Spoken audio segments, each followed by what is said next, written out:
Nagaur OBC की आमूल सभा का आयोजन। आक्रोश रैली। ओबीसी समाज महासभा ने शुरू की हक पाने की कवायद। ओबीसी आरक्षण में विसंगतियों को दूर करने की मांग। सीएम अशोक गहलोत के नाम जिला प्रशासन को सौंपा ज्ञापन। ओबीसी आरक्षण में विसंगतियों को दूर करने की मांग को लेकर सर्व ओबीसी समाज महासभा की ओर से नागौर में आक्रोश रैली निकालकर विरोध जताया।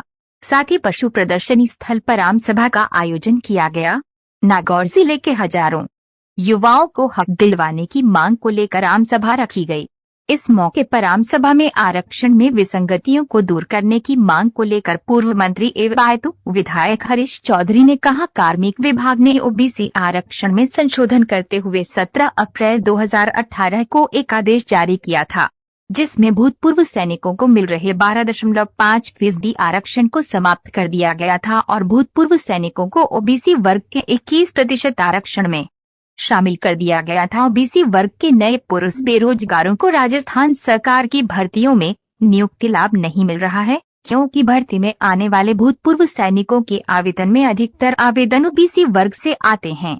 ऐसे में युवा ओबीसी आरक्षण की विसंगतियों में सुधार की मांग कर रहे हैं। जिस तरीके से उस सर्वसम्मति से पास किया गया था, उसी तर्ज पर ओबीसी विसंगतियों को लेकर सहयोग की मांग की है। रोस्टर व्यवस्था को प्रभावी रूप से लागू करने, ओबीसी को जनसंख्या के अनुरूप आरक्षण देने सहित कई मांगे शामिल है। बाइट हरीश चौधरी, पूर्व मंत्री एवं विधायक महेंद्र जी के साथ पधारे, आपका भी बहुत बहुत स्वागत। श्रीमान खैराज राम जी हुड्डा, जिला परिषद सदस्य बाड़मेर, आपका भी बहुत बहुत स्वागत, बहुत बहुत अभिनंदन है। सामान्य रामरख जी लेखा, प्रधान प्रतिनिधि गीड़ा, आपका भी बहुत बहुत स्वागत, बहुत बहुत अभिनंदन है।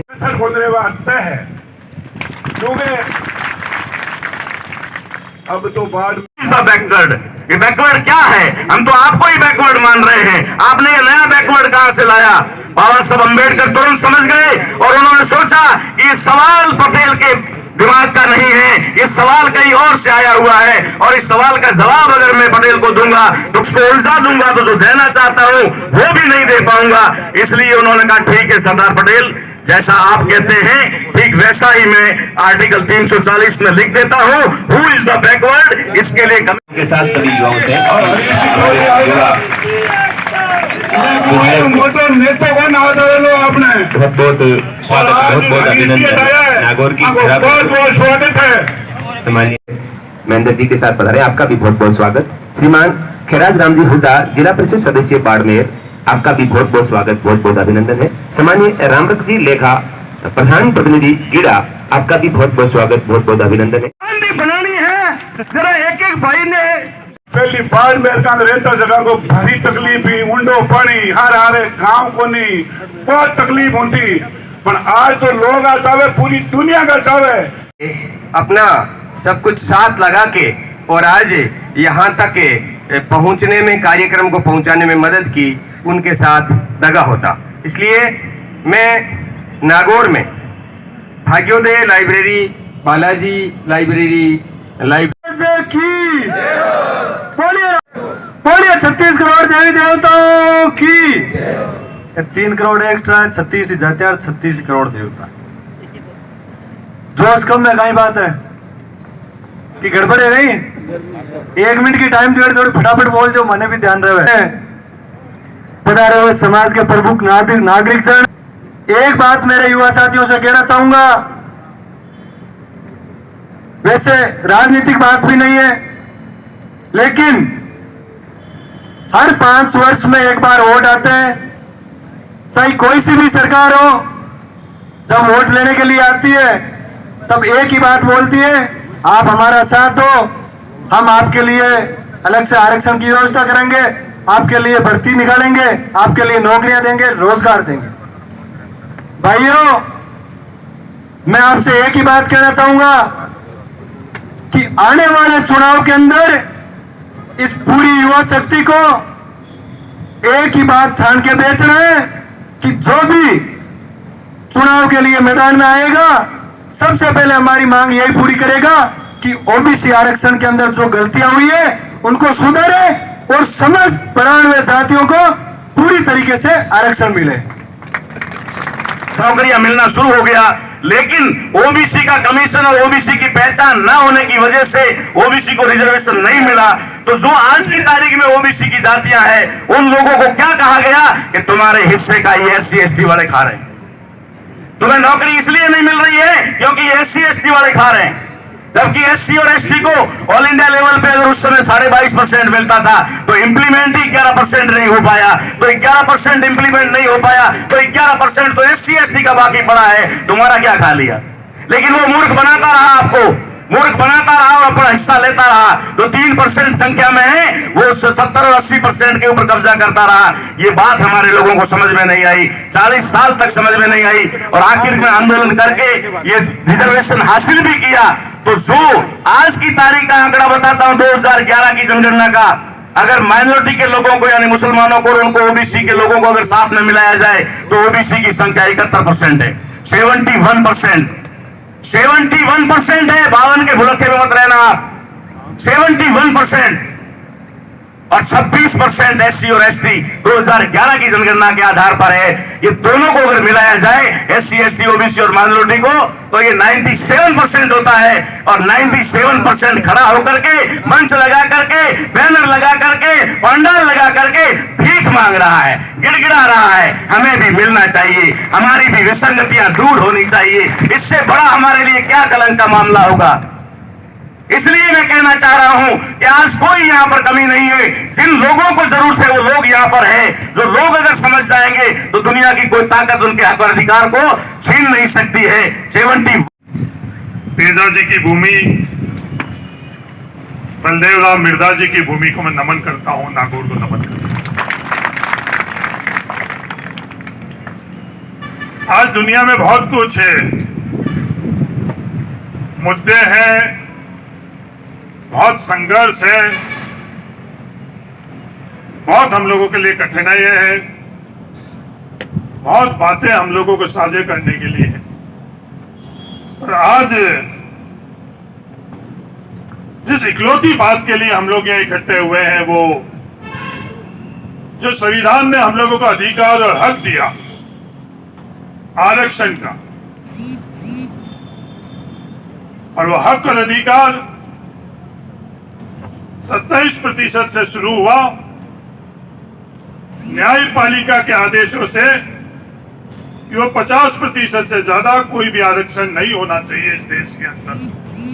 उस आदेश की पृष्ठभूमि में 21% आरक्षण राजस्थान के अंदर उस वक्त की तत्कालीन सरकार ने किया। वो 21% आरक्षण किसके लिए? वो 21% आरक्षण आधी से अधिक आबादी के। यह आधी से अधिक आबादी कितनी है? 50% है, 65 है, 60 है, 75 है, ये किसी को भी नहीं पता। और ये पता क्यों नहीं?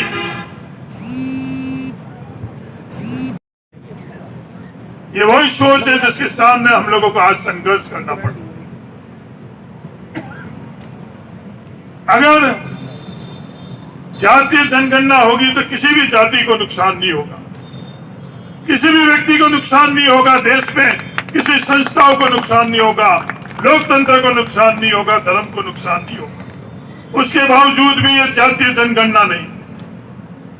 ये जातीय जनगणना नहीं होने के कारण इस मंच पर अपने अपना आकलन हम लोग कर रहे हैं कि ओबीसी के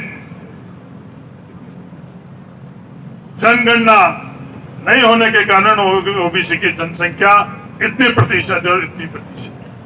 ये अपने आप में बहुत बड़ा उदाहरण है कि ये व्यवस्थाएं हम लोगों को कहां धकेलना चाहती है, व्यवस्थाएं हम लोगों के लिए क्या सोच रखती है, ये व्यवस्था हम लोगों के लिए किस तरह का फैसला किया। ये पृष्ठभूमि, ये विद्यार्थी जो नौकरी के लिए तैयारियां कर रहे थे, योग्य बन रहे थे, वो विद्यार्थी राजस्थान के अंदर इकट्ठे हुए और चंद विद्यार्थी 50-100 की संख्या के अंदर उन्होंने जब ये महसूस किया कि ये जो 21% आरक्षण की व्यवस्था है, उस आरक्षण के बावजूद भी हम लोगों के लिए, ओबीसी के छात्रों के लिए जो पद नौकरी के लिए परीक्षा के बाद परिणाम के अंदर शून्य है, 1% है, 2% है। जब ये 50-100 नौजवानों ने संघर्ष शुरू किया तो किसी ने उनके नौजवानों के संघर्ष की पहले प्राथमिक तौर के ऊपर कोई भी इसकी जानकारी नहीं होने के कारण कोई भी सहमत नहीं हुई। हर किसी के जहन में यही बात थी कि ये योग्य नहीं है, नौकरी नहीं पा सक रहे हैं, इसलिए ये लोग ऐसे ही हल्ला कर रहे हैं, ऐसे ही विवाद कर रहे हैं। धीमे धीमे वो नौजवान साथी, कई नौजवान साथियों के साथ अन्याय हुआ। उस अन्याय होने के बावजूद भी उन्होंने किसी के साथ साझा नहीं करा। वो परिवार में जाकर ये बात करते हैं कि साहब हमको नौकरी इसलिए नहीं मिली क्योंकि पद भी नहीं थे। तो परिवार वाले भी उन पर विश्वास नहीं करते, नहीं तुमने तैयारी नहीं करी। अपने मित्रों को अगर ये बात करते हैं तो मित्र भी उनकी इस बात पर विश्वास नहीं करते। ये पृष्ठभूमि है उन नौजवानों की। हक और अधिकार के बावजूद, योग्यता के बावजूद उन नौजवानों को नौकरी नहीं मिली और 50-100 नौजवान जब आपस में इकट्ठे हुए, उन्हीं की जोश, उन्हीं की आपस में समझ और उनकी ताकत से ही आंदोलन शुरू हुआ। पहले दफे जब वो नौजवान साथी पूरे राजस्थान के अंदर उन नौजवानों को बुलाया तो जयपुर के अंदर चंद लोग इकट्ठे हुए। चंद लोग जब जयपुर के अंदर इकट्ठे हुए, इस संघर्ष की शुरुआत करी। तो संघर्ष के पीछे कारण क्या? हर कोई व्यक्ति विचारधारा रखता है, हर कोई व्यक्ति अपनी आस्था रखता है। और जब किसी भी वर्ग के साथ अन्याय होता है और वो वर्ग के अंदर पैदा होने वाला व्यक्ति मौन रहता है, शांत रहता है, तो उसके इतिहास माफ नहीं करता है, आने वाली पीढ़ी उसको माफ नहीं करती। हर कोई व्यक्ति चाहता है।